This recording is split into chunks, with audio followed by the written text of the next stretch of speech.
Welcome back. Zapier also works with the invoicing application FreshBooks. And FreshBooks is primarily for those who do client work and do invoicing. So there are numerous automations inside of Zapier with FreshBooks.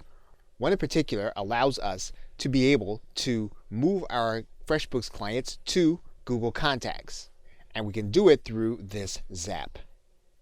And we can start the process by creating this Zap. And FreshBooks is actually the trigger when a new client is created. What we're going to need to do is to connect our FreshBooks account. We will then allow Zapier to connect.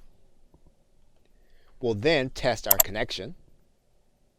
When we verify the success, we'll then click Save and Continue. We will choose the account that we're going to be working with.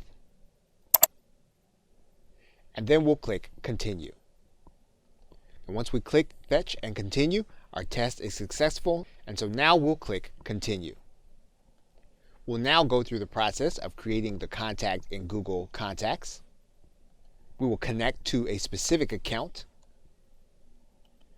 We will allow Zapier to manage our contacts. We'll then test our connection. Once we verify that success is available, we'll then click Save and Continue. Once we have all of our information, we can then click Continue. We'll now send the test to Google Contacts, and then we'll click Finish. And now our Zap is working. And now we can verify that the FreshBooks client has been added to our Google Contacts. Okay, so with that, thanks, and I will see you in another video.